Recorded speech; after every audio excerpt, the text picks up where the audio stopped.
Você já ouviu falar sobre a acústica dos instrumentos de caixa? Essa categoria de instrumentos utiliza uma cavidade de ressonância, que é uma caixa oca, para moldar e amplificar o som gerado. Nossa análise se baseia nos princípios fundamentais da acústica. Cobriremos o funcionamento, os harmônicos, as ressonâncias e os exemplos práticos.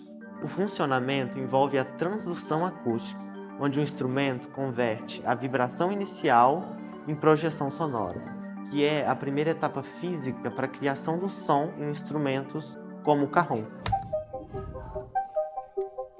A transdução acústica é muito importante para o funcionamento. A superfície percutida possui alta impedância, ou seja, move o ar de forma ineficiente. A caixa resolve esse problema atuando como um transdutor de impedância acústica, transferindo a energia da superfície para o ar de baixa impedância. Essa função garante que a energia vibracional da tapa se irradie com o volume, e é por isso que caixas são essenciais, seja em um cajón ou em um tímpano de tambor. O conceito de acoplamento entre o vibrador primário e o meio da radiação é um princípio central da engenharia acústica.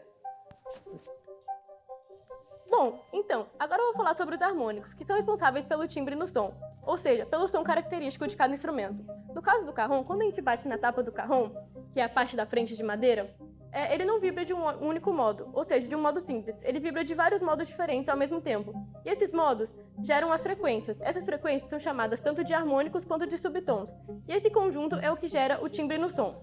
Bom, o cajón ele tem uma característica muito importante. Os seus harmônicos também são inarmônicos, ou seja, não são múltiplos exatos da nota principal, como nos instrumentos de corda, por exemplo, que eles são mais afinados. O cajón não é tão afinado como os instrumentos de corda, porque o cajón ele tem aquele som mais seco, mais encorpado, de madeira, bem característico da percussão.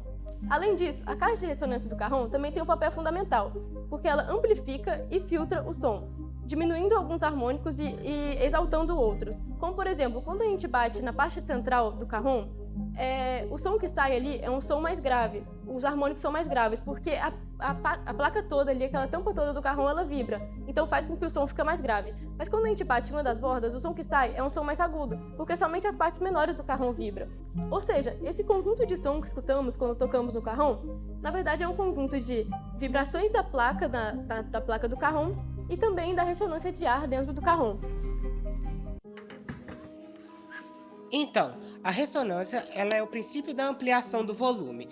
Ela ocorre quando a frequência de excitação coincide com a frequência natural do sistema, gerando um aumento exponencial na amplitude. Em instrumentos de caixa, ela se manifesta de duas maneiras. A ressonância estrutural, quando, por exemplo, a madeira da caixa vibra, gerando uma frequência própria, e nós temos também a ressonância da cavidade de ar, que quando, por exemplo, vibramos a corda do violão, essa vibração ela vai para dentro da caixa do violão, vai modificar o ar lá dentro e gerar também uma frequência própria. Juntando essas duas ressonâncias, nós conseguimos definir o som e a sua qualidade, assim se formando os princípios da acústica. Acabou. Bom, pessoal, agora eu vou explicar para vocês sobre o ressonador de Helmholtz. Esse modelo, ele exemplifica como que ocorre a amplificação dos graves em instrumentos de caixa. Entender esse modelo é primordial para que possamos compreender como o orifício do som e o volume interno atuam para juntos criar uma frequência de ressonância específica. Esse modelo, ele funciona como um sistema de massa molar acústica.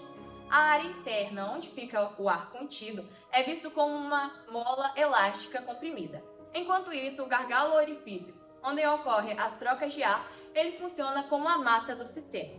Quando a mola é comprimida e posteriormente libera sua energia, ela empurra a massa para cima, e isso gera uma oscilação eficiente em uma única frequência. Essa frequência ela pode ser determinada por meio da seguinte fórmula, que diz que a frequência ela depende da velocidade do som no ar, que é dita pela letra S, e nós temos também aqui a constante 2π, que vai ser responsável por converter de radianos para hertz, que é a unidade de medida usada para medir som usualmente. Aqui nós temos R, que define a área do orifício.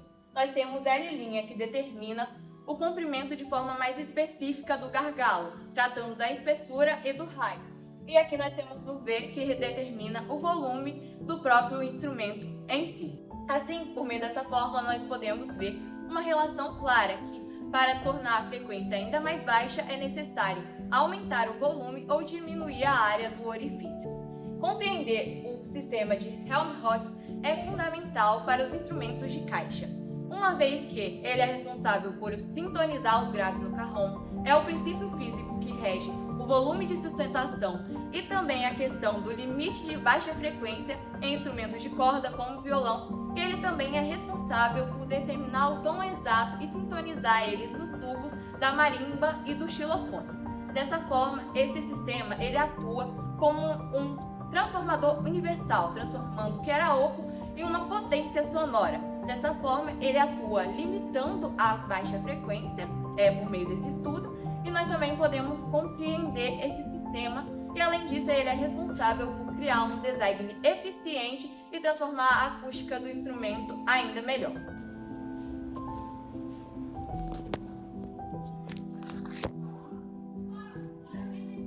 Os princípios de harmônicos, inarmônicos e ressonância se unem na performance. Chamamos o nosso convidado William para tocar o carrom. O toque grave demonstra o acoplamento com a ressonância de Helmholtz, amplificando o som pelo orifício traseiro. Outros exemplos cruciais de instrumento de caixa incluem a marimba ou xilofone, que são tubos ressonantes sintonizados individualmente para cada nota, e os tambores. O corpo oco amplifica a vibração da pele, que é a parte de cima, e modula o tom. Em resumo, o som de qualquer instrumento de caixa é uma síntese da excitação primária e da amplificação ressonante da cavidade do ar.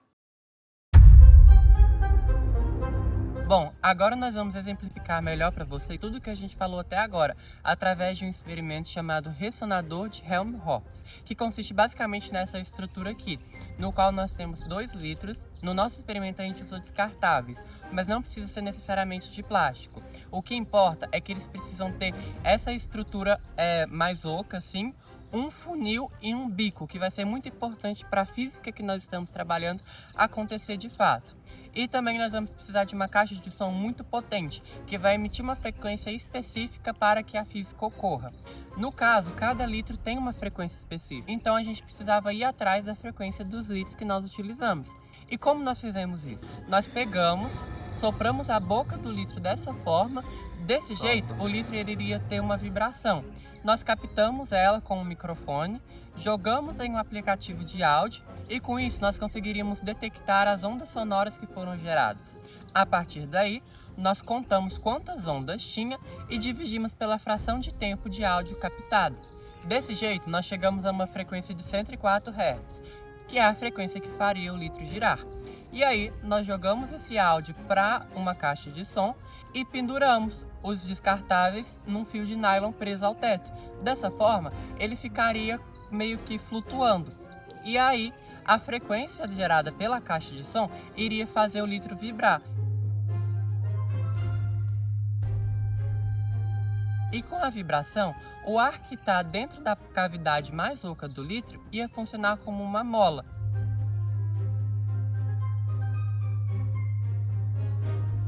E a parte do ar que está no funil iria funcionar como uma massa. Então é como se você colocasse uma mola e um peso em cima. O peso ele vai contrair a mola e se você tira o peso, a mola volta para sua posição inicial. Dessa forma, o ar iria ficar fazendo esse movimento dentro do litro. E aí, desse jeito, o ar ele iria sair pela boca do litro. E por ação e reação, o litro iria começar a rodar, porque se o ar sai para cá, o litro vai para a direção oposta.